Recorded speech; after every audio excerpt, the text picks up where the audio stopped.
وعلى أهل بيت الطيبين الطاهرين.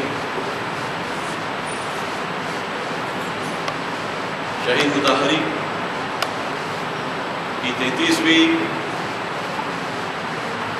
شہادت کی برسی کے موقع پر اگر ہم غور کریں تو ہم کو نظر آتا ہے کہ اہل بیت کے مکتب میں شہادت ایک دائمی چیز رہی ہے. ہر دور میں اہل بیت کے مکتب پر چلنے والے ہمیشہ قربانی دیتے رہے ہیں اور ان قربانیوں کے نتیجے میں اس مکتب کی حرکت، اس مکتب کی جان، اس مکتب کی حقانیت، یہ سب یہ شہادتوں کے ذریعے سے باقی رہی ہے. اگر ہم غور سے دیکھیں، دین اجتماع کو بدلنے کے لیے آیا تھا. سوسائٹی میں ہونے والے ظلم کو ختم کرنے آیا تھا یا حد اقل کم کرنے آیا تھا.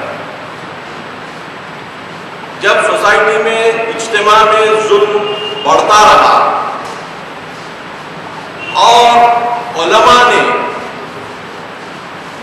آواز اٹھائی، آپ دیکھیں گے کہ صف اول کے علماء، چاہے وہ شہید اول کا دور رہے، شہید ثانی کا دور رہے یا ہمارا یہ دور ہو، صف اول میں جو علماء رہے ہیں ان کی شہادت واقع ہوئی ہے.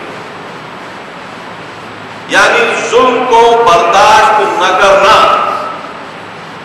ایک عالم کی، خصوصاً اہل بیت کے مکتب پر قائم عالم کی خصوصیت ہونی چاہیے یا نہیں ہونی چاہیے. میں دوسرے مکاتب کی بات نہیں کر رہا ہوں، میں مکتب اہل بیت کی بات کر رہا ہوں، مکتب علی اور حسین کی بات کر رہا ہوں. آیا علی اور حسین سے درس لینے والے انسان کے دل میں آیا وہ حرکت، وہ حرارت رہنی چاہیے کہ وہ ظلم کو برداشت نہ کرے. کیونکہ مولا نے امام حسن اور امام حسین سے وصیت کی تھی، کونا للظالم قسما وللمظلوم عونا، تمہیں چاہیے کہ ظالم کے دشمن اور مظلوم کے مددگار رہو. اجتماع میں، سوسائٹی میں جب جب شہنشاہیت، جب ہوس اور ہوسرانی کی خواہش، دنیا طلبی کی خواہش، دنیا کو اپنی جاگیر سمجھنے کی خواہش یا تو ملوکیت کی شکل میں آگے آئی یا ڈیموکریسی کا نام لے کر نقاب اسلام کا بھی ڈال کر کسی اور شکل میں نظر آئی، تو ایسے موقع پر ہم دیکھتے ہیں کہ علماء نے آگے بڑھ کر اس کا مقابلہ کیا.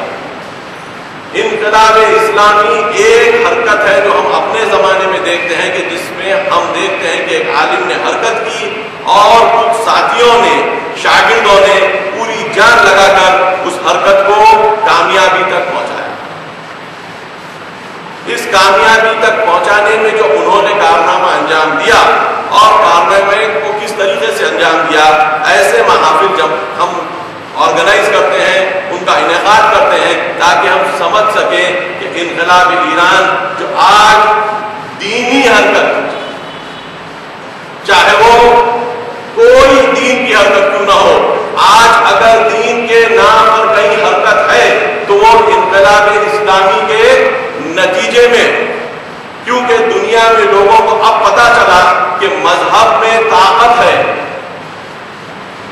پہلے تو مذہب سے کمیونزم کے بعد امید کھو دی گئی تھی کہ مذہب میں کچھ کیا جا سکتا ہے یا نہیں، لیکن انقلاب اسلامی کی کامیابی کے نتیجے میں ہر دین و مکتب کا ماننے والا اپنے دین کو لے کر آگے بڑھنے لگا، چاہے وہ شرک کا ماننے والا ہو، چاہے وہ اہل کتاب میں سے یہودی حرکت ہو. تو ہم دیکھتے ہیں کہ حتیٰ اسرائیل میں لیکوڈ کے، جس کو کبھی ووٹ نہیں ملتے تھے، انقلاب کے بعد اپنے آپ کو زیادہ طاقت کے ساتھ پیش کیا اور حکومت کر رہے ہیں.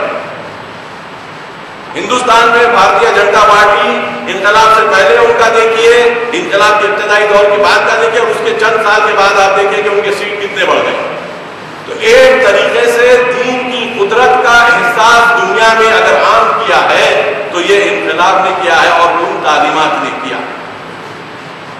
اب ہم کو یہ دیکھنا ہے کہ اگر دین کے نام پر حق اور باطل دونوں ملا کر ڈھکل دیا جا سکتا ہے یا نہیں ڈھکلا جا سکتا۔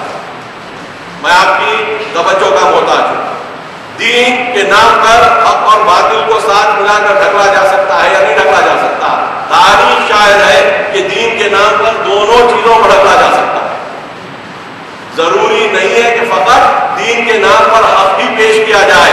اگر دین کے نام پر فقط حق ہی پیش کیا جاتا ہوتا تو اتنے نہ فرقے ہوتے، نہ اتنے مذاہب ہوتے، نہ اتنے جھگڑے ہوتے۔ تو پتا چلا کہ دین کو پیش کیا جا سکتا ہے ملا جلا کر حق اور باطل کو۔ اور ہم کو حدیث میں ملتا ہے کہ شیطان کا سب سے بڑا حربہ حق اور باطل کو ملا کر پیش کرنا۔ تو آیا دین میں بھی شیطان آئے گا تو کس طریقے سے آئے گا؟ حق اور باطل کو ملا کے آئے گا، باطل کو الگ اور حق کو الگ پیش نہیں کرے گا۔ آیت اللہ مطہری، یا اس سے پہلے ہم نے ایک مہینہ پہلے آیت اللہ باقر صدر کی شہادت کی کے موقع پر اسی طریقے کا فنکشن علی لاج میں آرگنائز کیا تھا۔ وہاں پر بھی ہم نے دیکھا کہ یہ علماء ہمارے جو شہید ہوئے ہیں یہ فقط اور فقط دین میں باطل کو آنے نہ دینے کے نتیجے میں شہید ہوئے۔ انہوں نے اپنی جان لگا دی اور اس اسلام کے نام پر کہ جہاں کے اوپر ظلم کو قبول کرنا اصول دین کا حصہ سمجھ لیا گیا تھا کہ عالم کا کام اللہ کو قبول کرنا اور ظالم کو قبول کرنا، اللہ کو عبادت کے لیے قبول کرنا اور ظالم کو دنیاوی منفعت کے لیے قبول کرنا۔ تو آخرت اللہ سے ملے گی عبادت کر کر اور دنیا ظالم سے ملے گی۔ اگر یہ دین ہو جائے گا تو پھر دین کی ضرورت ہے ہمارے لیے؟ اس فکر کو توڑنے کے لیے ہم دیکھ رہے ہیں علماء نے شہادت دی۔ آیت اللہ مطہری شہید ہوئے ہیں انقلاب کے 3 مہینے کے اندر۔ 11 فروری کو انقلاب آیا، 2 مئی کو آپ کو شہید کر دیا گیا۔ 3 مہینے کے اندر آپ کی شہادت ہوئی۔ آپ نے فقط اور فقط یہ کوشش کی کہ جو اسلام کے نام پر باطل گروپس بن چکے تھے، جب تک کہ حکومت نہیں تھی یہ باطل گروپ انتظار کرتے رہے، کیونکہ سر کٹانے کی خواہش نہیں تھی۔ جیسے ہی حکومت بن گئی ان کو موقع مل گیا، یہ بڑے بڑے پرچم لے کر وارد ہو گئے کہ اب لڑائی کرسی کی ہے، اس کرسی کی لڑائی میں ہم کامیاب ہو جائیں گے۔ اس سے پہلے لڑائی سر دینے والی تھی، اس میں ہم کو خون دینا نہیں تھا، اس لیے ہمارے کبھی پرچم نظر نہیں آئے۔ تو انقلاب امام خمینی کے ذریعے سے کامیاب ہو جائے، انقلاب کو کنٹرول ہم کریں۔ یہ آرزو رکھنے والے گروپوں نے دیکھا کہ مطہری سے ٹکرانا پڑے گا، کیونکہ مطہری بار بار کہہ رہے تھے کہ تمہاری یہ فکر، تمہاری یہ سوچ ان اسلامی بنیادی افکار کے مخالفت میں ہے۔ انہوں نے کتابوں میں لکھا، تقریروں میں کہا، حتیٰ آخر میں یہ کہا کہ اب اگر تم لوگ باز نہیں آؤ گے تو تمہارا نام لے کر کہوں گا۔ جب انہوں نے دیکھا کہ ان سے مقابلہ فکری طور پر ممکن نہیں ہے، علمی طور پر ممکن نہیں ہے، تو یہی راستہ جو عام طور پہ اختیار کیا جا سکتا ہے کہ جس کے ساتھ مقابلہ فکری اور علمی طور پر کیا نہیں جا سکتا ہے تو اس کو گولی کا نشانہ بنا دیا جائے۔ اور آیت اللہ مطہری کو فقط اور فقط ان کی دنیاوی ہوس کے طرف سے اس الہی عالم کی شہادت واقع ہوئی۔ جس طریقے سے مجدد اسلام مولانا تقی رضا عابدی صاحب نے ابھی کہا، چاہے وہ آیت اللہ خمینی رہے ہو یا علامہ طباطبائی رہے ہو، جو آقا مطہری کے نزدیک ترین اساتید تھے، جن سے انہوں نے تفسیر، فقہ اور فلسفے میں استفادہ کیا۔ آقا مطہری کہتے ہیں کہ میں نے فلسفہ ایسے آدمی سے پڑھا، اشارہ امام خمینی کی طرف تھا، کہ جو اس کی روح سے واقف تھا۔ فقہ بھی آپ نے وہیں پر پڑھی، علامہ سے بھی آپ نے تفسیر اور فلسفہ پڑھا۔ آیت اللہ مطہری کی سب سے بڑی خوبی اگر ہم جاننا چاہیں تو وہ خوبی تھی افکار کی سادگی، افکار کو بالکل سادے طریقے سے سمجھنا اور سمجھانا۔ سب سے بڑا مسئلہ کسی چیز کو سادے طریقے سے سمجھنا ہے، سمجھانا دوسرا مرحلہ ہے۔ کوئی چیز کو آپ اگر سادے طریقے سے سمجھ لیتے ہیں تو اس کو سادے طریقے سے سمجھا سکتے ہیں، چاہے وہ فلسفے کے مسائل ہوں، چاہے وہ فقہ کے مسائل ہوں۔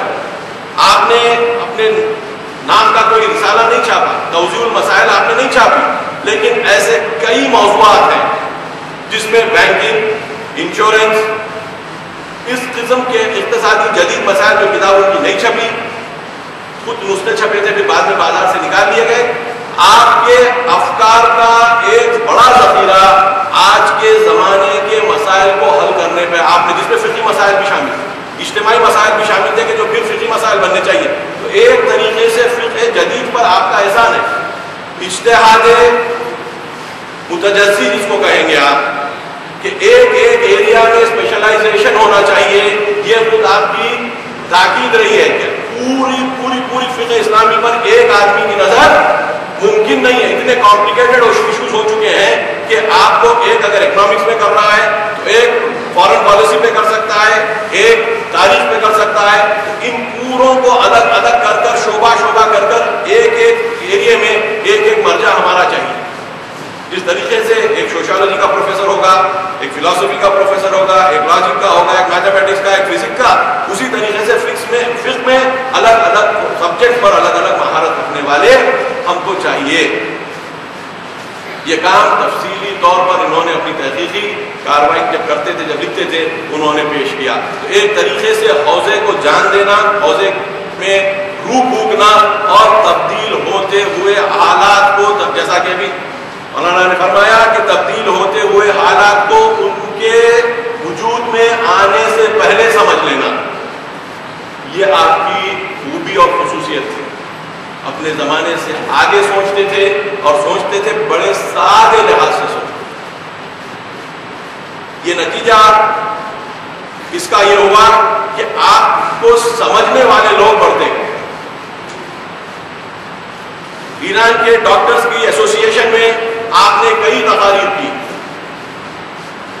جو پورے ایران کی انجمن تھی ڈاکٹرز کی، اس کو آپ ایک طریقے سے گائیڈ کرتے رہے، کیونکہ ڈاکٹرز کا انفلوئنس بہت زیادہ سوسائٹی پر ہوتا ہے۔ اس کے نتیجے میں آپ نے تبدیلی لانا شروع کی۔ سب سے پڑھے لکھے لوگوں میں انہوں نے دین کا شعور بیدار کیا۔ وہ کیسے کیا؟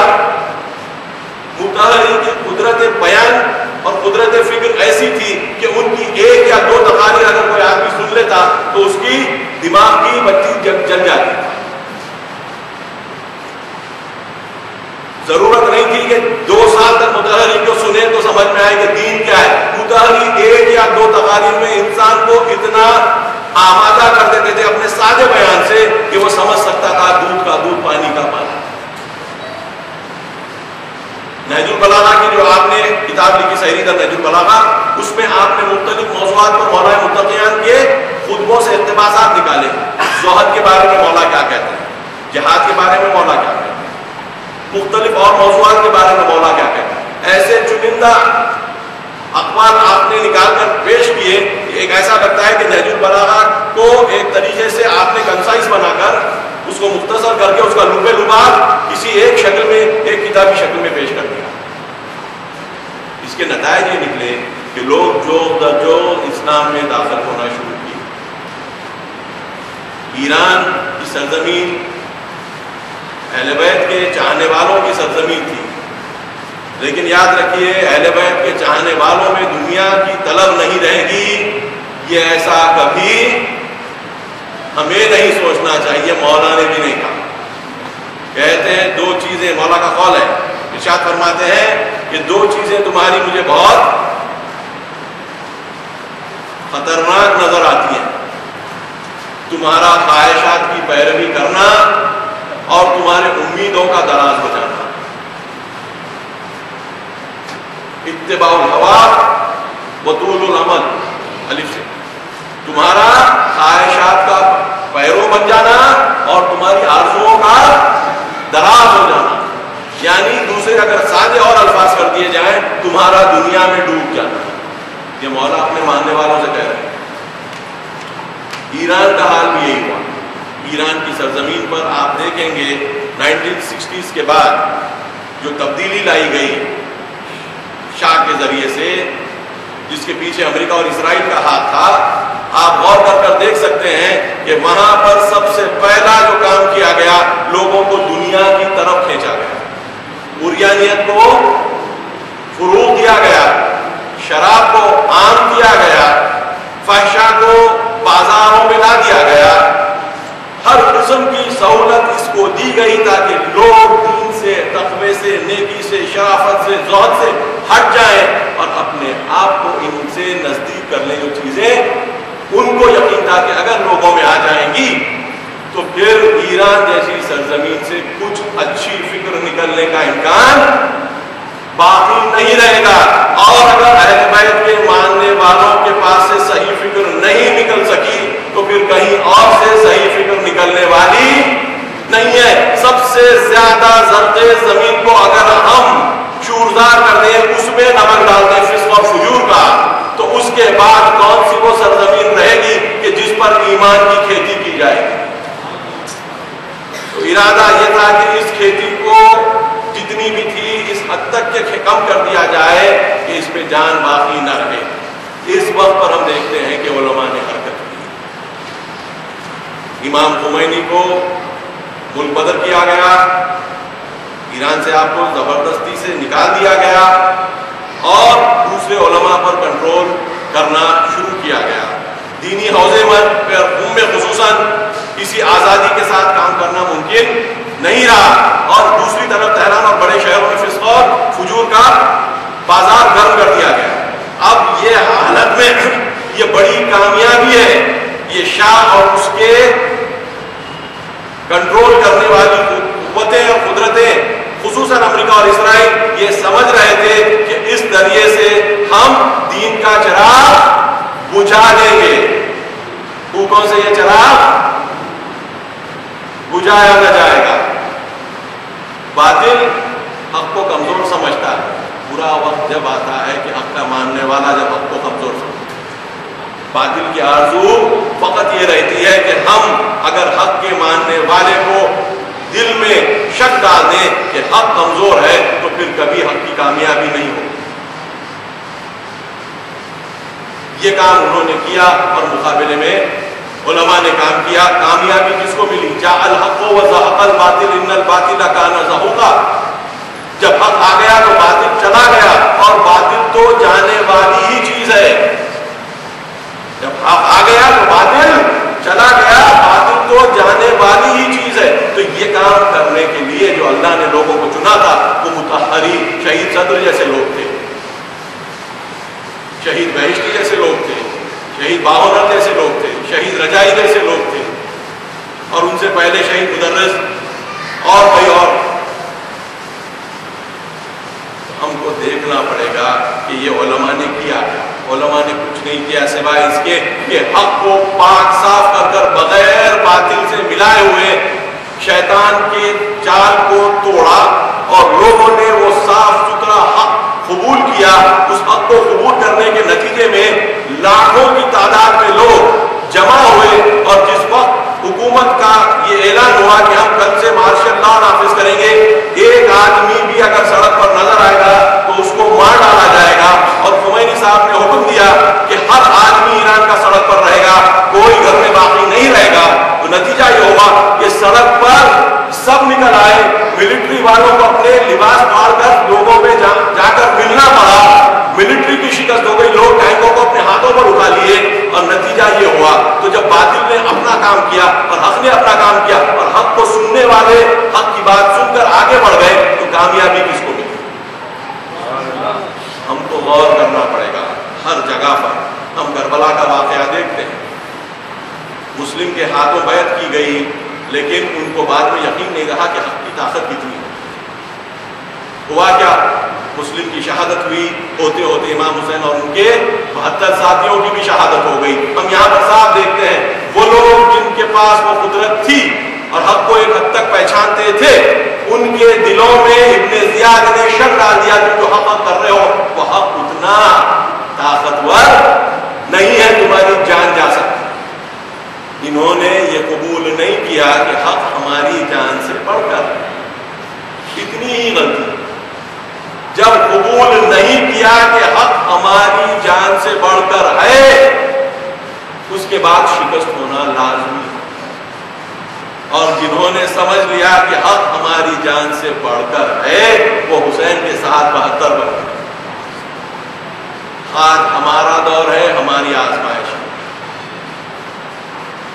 نالے بلبلے صحرا تو سنا، ہنس ہنس کر جگر تھام کے بیٹھو میری باری آئی، گزشتہ تل کا امت قد خلت لها ما کسبت ولکم ما کسبتم وما تسألون عما كانوا يعملون۔ وہ گزشتہ کی قوم ہے جو انہوں نے کیا سو کیا، آج تمہارا کام ہے، تم جو کرنا ہے تم کو کرو، اور تم کو ان کے بارے میں سوال نہیں کیا جائے گا۔ آج ہمارا سوال ہم سے کیا جائے گا، آج ہم حق کو اپنی جان سے بڑھ کر سمجھتے ہیں یا دنیا کی خواہش، دنیا کی طلب، دنیا کی واہ، دنیا کی عزت، دنیا میں لوگوں میں بڑے سمجھے جانا، یہ تمہارا مقصد ہے یا حق پر مر جانا؟ ہر دور میں ہر جگہ پر یہ سوال ہر آدمی کو اپنے سے کرنا ہے۔ حق پر مر جانا چھوٹی چیز نہیں ہے، جس کو نصیب ہوتا ہے اس کو ہی نصیب ہوتا ہے۔ اللہ شہداء چنتا ہے، آدمی اپنے اختیار سے شہید ہونے والا نہیں ہوتا۔ اگر اللہ کے راہ پر شہید ہونا ہے تو اللہ کے لیے کوالیفائی ہونا ہے، وہ اخلاص پیدا کرنا ہے۔ ورنہ ایسے بھی لوگ تھے جو رسول کے ساتھ جا کر شہادت ظاہر مل گئی لیکن گئے تھے مال غنیمت لوٹنے کے لیے، تو وہ شہید راہ حق نہیں ہوا، شہید راہ مال ہو گیا۔ اور اللہ نیتوں کا بہتر جاننے والا ہے۔ تو ہم یہ شہادتوں کو دیکھنے کے بعد دیکھتے ہیں کہ ان کی کوششیں رائے گاہ نہیں گئی، نہ ان کی زندگی میں نہ ان کی زندگیوں کے بعد۔ عراق کی کامیابی، عراق کی آج حکومت کس کے ہاتھ میں ہے؟ وہی لوگوں کے ہاتھ میں جو حزب الدعویٰ کے ہیں، وہی پارٹی جو باقر صدر نے بنائی تھی، چلائی تھی، اور جس کی خالی ممبرشپ ہونے پر عراق میں قتل کر دیا جاتا۔ اگر صرف پروف ہو جاتا، 15 سال کا بچہ بھی اگر اس کا ممبر ہے بول کر پروف ہو جاتا تو سزا موت کی تھی۔ آج وہ کس طریقے سے حکومت کے بار کو سنبھال رہی ہے، حکومت کو کنٹرول کر رہی ہے۔ نريد أن نمن على الذين استضعفوا في الأرض أن نجعلهم أئمة ونجعلهم الوارثين۔ ہمارا تو یہ ارادہ ہے کہ کمزوروں کو ہم طاقتور بنا دیں۔ یہ تو آخری وعدہ ہے کہ جو امام مہدی عجل اللہ تعالیٰ فرجہ الشریف کے ظہور میں کامل اس پر پہنچے گا، لیکن ہر دور میں اللہ کا ارادہ یہی ہے کہ اگر تم حق پر ہو، نیکی پر ہو، شرافت پر ہو تو تم پر ظلم بہت کیا جائے گا، لیکن حق اور باطل ایک نہیں ہوتے۔ انتم العالمون ان کنتم مومنین، تم بالادست ہو جاؤ گے اگر تم مومن رہو گے۔ سوال مومن رہنے کا ہے۔ یہ بڑی شہادتیں جو پیش کی گئیں، ایک عالم ان میں سے اپنی جگہ کائنات تھا، آغا صدر کو لے لیجیے، آغا مطہری کو لے لیجیے، وسعت فکر، یعنی آیت اللہ مصباح یزدی جو آج کے دور کے سب سے مانے ہوئے فلاسفہ میں ایران میں مانے جاتے ہیں، میں نے شخصی طور پر ان سے سنا ہے، یہ کہتے ہیں کہ مطہری جیسا ہم کو ابھی نہیں ملا، جو جوانوں کے سوالات کا فی البدی بالکل بغیر ایک سیکنڈ کے اور فکر کے بنا جواب دیا کرتا ہے، جو کانفیڈنس لوگوں میں ایجاد کیا کر سکتا، آج بھی ہمارے پاس نہیں۔ مطہری نے وسیع پیمانے پر فلسفے کی شرحیں لکھی، مشکل سے مشکل فلسفی کتابوں پر حاشیہ لگایا، منظومہ پر جواری کی، آغائے علامہ طباطبائی کی کتابوں پر، روش فلسفے پر، روش ریئلزم کے اوپر، اصول فلسفے پر، روش ریئلزم کے اوپر آپ نے جان ڈال دی اپنی، کہ خود علامہ طباطبائی کہتے ہیں کہ یہ کتاب کے حاشیہ لکھنے میں، اس کتاب کی تفسیر کرنے میں مطہری اپنے آپ کو ہلا کر رہے تھے۔ پڑھائی جب ہوتی تھی تو ایک کتاب کو خود کہتے ہیں 3 مرتبہ پڑھتا ہوں، پہلے سمجھنے، اس کے بعد پہلے کیا رائے ہے وہ سمجھ لوں کہ بول کیا، دوسرے اگر میں اس کے بارے میں اگر کچھ اور سوچ رہا ہوں تو میں کیا اس وقت کے بارے میں سوچ سکتا ہوں، تیسرے میری رائے اور آدمی اس لکھنے والے کی رائے پر پھر سے تیسری وقت غور کرتا ہوں کہ میں جو پہلی رائے قائم کیا تھا وہ رائے اس بارے میں صحیح ہے یا نہیں ہے۔ ایک آدمی کو ایک کتاب ایک مرتبہ پڑھ لیتا ہے تو بڑی مشکل سے ہوتی ہے، ایک کتاب کو 3 مرتبہ پڑھنا پڑتا تھا تاکہ اس کتاب کی برابر سے فکر کو سمجھ کر اس کی تنقید یا تعریف کی جائے۔ جو لوگ آج بولتے میں ہم 10 گھنٹے پڑھتے ہیں، 12 گھنٹے پڑھتے ہیں، ان کے پاس کبھی کتاب چھوٹتی نہیں تھی.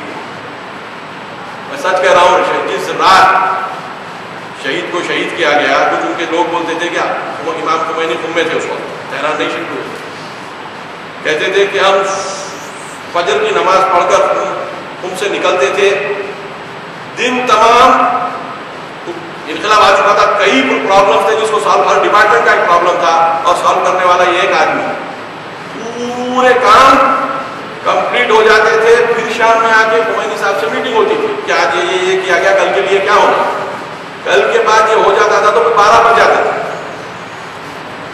سب کی حالت، جو ساتھ کام کرنے والے گروپ تھا، تھکے چور، سب لیٹنے کی تیاری کرتے تھے. آغا مظہری انگلش سیکھنے کی کوشش کر رہے تھے کہ اب انگلش کی زیادہ ضرورت پڑے گی، کیونکہ اتنی تھکن کے باوجود ایک نئی زبان کو سیکھنے کی کوشش کرنا، اس کو کیا کہتے ہیں، جبکہ لوگوں کے آنکھیں بند ہو رہی ہیں. آغا مظہری جاگتے تھے باوجود اس کے کہ کل دوسرے دن بھی کوئی چھٹی نہیں ہے، کیونکہ انقلاب آیا ہوا، ایک غلطی بھی بڑی ہو جاتی ہے تو تختہ پلٹ جا سکتا ہے. امریکہ پیچھے لگا ہوا ہے، روس پریشان ہے، فرانس، برطانیہ سب مل کر کوشش کر رہے ہیں، اسرائیل کی تو پسینے چھوٹ گئے تھے. یہ سب کے باوجود سیکھنے کی خواہش یہ ہے. عجیب قسم کے لوگ تھے، سادگی میں، علم کی طلب میں، اور ہمارے جوانوں کے لیے مشعل راہ بن سکتے ہیں. اور ہم دیکھ سکتے ہیں کہ اہل بیت کے مکتب میں لوگ تیار کیسے ہوتے ہیں. اہل بیت کا مکتب کوئی بنجر مکتب نہیں ہے.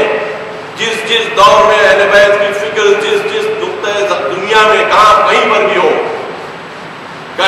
ہو، جہاں پر اس کا اثر رہا ہے، وہاں پر ہیرے بنے.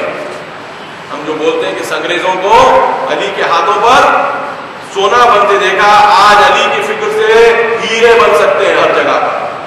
سوال یہ ہے، هل من مدکر، کیا کوئی غور و فکر اور طریقے سے سوچنے والا ہے یا نہیں؟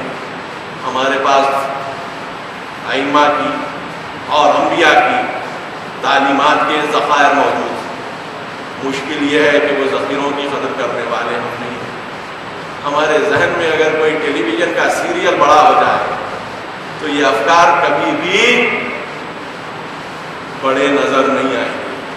جب معمولی چیز ہم کو اچھی لگنے لگے گی، اللہ کا نور چھپ جائے گا. جب یہ ظاہری ٹیلی ویژن کا اور انٹرنیٹ کا نور، میں نہیں کہتا کہ انٹرنیٹ اور ٹیلی ویژن سے کوئی اچھی چیز نہیں ملتی، میں کہہ رہا ہوں وقت خراب کرنے کی چیزوں کی بات ہے، اور 99% وہی ہو رہا ہے. 99% وقت خراب کرنے کے لیے استعمال کیا ہے، فائدے کے لیے نہیں. تو جب دنیاوی چمک ہم کو اتنی بڑی نظر آنے لگے گی تو اللہ کا نور خود بخود کم نظر آنے لگے گا. اگر دنیا، ایک مثال دے رہا ہوں، سامنے کی طرف ہے اور اللہ کا نور پیچھے کی طرف ہے، اور میں توجہ پوری کی پوری سامنے والی چمک اور دھمک کو دے دیتا ہوں، تو جو پیچھے نور ہے میرے، مجھے نظر آئے گا. اور اللہ زبردستی کسی کے حلق کے نیچے دین نہیں ٹھوستا. اما شاکرا و اما کفورا. ہم نے تمہیں راستہ بتا دیا ہے، اب اس کی راستے کی قدردانی کرنا یا اس کا انکار کر دینا، کفر کر دینا تمہارا اختیار ہے. لا اکراہ فی الدین، دین میں کوئی جبر نہیں ہے. ہم کو آزادی دی گئی ہے. اللہ کاش کہ ہم کو یہ آزادی نہ دیتا، اللہ کاش کہ ہم کو یہ آزادی نہ دیتا کہ اس آزادی کا ہم جو مذاق اڑا رہے ہیں. آزادی غلامی اپنی مرضی سے کرنے کے لیے دی گئی تھی. عمر علی سے جدا کیوں نہیں ہونا چاہتے تھے؟ آزادی پسند نہیں تھی. علی کی غلامی میں سب سے بڑی آزادی عمر کو نظر آتی تھی. آج اللہ نے ہم کو آزاد کر دیا، جو چاہے کرو. اعملوا ما شئتم، قرآن کیا ہے؟ اعملوا ما شئتم، تم جو چاہے کرو. لیکن بے شک وہ جو تم کرتے ہو دیکھ رہا. تو اللہ نے تو ہم کو آزاد کر دیا، لیکن ہم کو اپنے اختیار سے کہا کہ اب تم میرے غلام بنو. اشہد ان لا الہ الا اللہ کہو. تم اگر اپنی مرضی سے میرے غلام بن جاؤ گے تو میرے غلاموں میں کون ہے تمہیں بتاؤں؟ عبدہ و رسولہ. میرے غلاموں میں محمد ہے، میرے غلاموں میں علی ہے، میرے غلاموں میں حسن ہے، میرے غلاموں میں حسین ہے، میرے غلاموں میں فاطمہ ہے. بننا چاہو گے میرے غلام؟ میرے غلاموں میں سلمان ہے، میرے غلاموں میں ابو ذر ہے، بننا چاہو گے میرے غلام؟ اللہ کی غلامی چھوڑ کر اگر ہم جہاں جائیں گے ہم دنیا کے غلام بنیں گے، ہماری قسمت میں یا دنیا کی غلامی ہے یا اللہ کی غلامی جو آزادی سے بڑھ کر ہے، ہم کو چن لینا پڑے گا۔ اور یہ علماء نے اپنے قلم سے اور اپنے خون سے فقط یہ ایک پیغام دیا، اللہ کے غلام بن جاؤ جیسے ہم نے اللہ کی غلامی کی اور آزادی پا لو۔ قولوا لا الہ الا اللہ تفلحوا کا مطلب ہی یہ تھا کہ تم اللہ کی غلامی قبول کر لو گے تو کامیاب ہو جاؤ گے، آزاد ہو جاؤ گے، جنت تمہارا حق بن جائے گی۔ دنیا کی آزادی تمہیں مانا نہیں دے گی، اللہ کی غلامی میں جو تم کو مزہ آئے گا وہ دنیا اور آخرت کے لیے تمہارے لیے سب سے بڑا اور اچھا تحفہ ہے۔ لقد من اللہ علی المؤمنین اذ بعث فیہم رسولا منہم، یقیناً اللہ نے بڑی منت رکھی ہے ان ایمان والوں پر کہ اس نے اپنے رسول کو ان کے درمیان بھیج دیا۔ اللہ اپنی منت اور احسان کہہ رہا ہے دین کو۔ ہم اس دین کو قبول کریں، ان تعلیمات کو قبول کریں اور تعلیمات کو صاف ستھرا پاک بغیر حق اور باطل کے ملے ہوئے، اور ہر حکم کی ہم کو دلیل ملنی چاہیے، اور وہ دلیل کو قبول کر کر ہم اگر رائے اہل بیت پر آگے بڑھیں گے تو ہماری بھی آنے والی نسل نہ فقط خود کو بلکہ دوسروں کے لیے مشعل راہ بن جائے گی۔ اور اگر خدا نخواستہ ہم نے یہ نہیں کیا تو تمہاری داستان تک بھی نہ ہوگی، داستانوں میں کا ہم مزدار بن جائیں گے۔ ہمارا اختیار ہے، ہم چاہے شکر کریں یا کفر کریں۔ اللہ ان شہداء کے درجات کو اور عالی کرے اور ہمیں توفیق دے کہ ان کی شہادتوں سے سبق لیتے ہوئے ان کے راستے پر آگے بڑھ سکیں۔ وآخر دعوانا ان الحمد للہ رب العالمین۔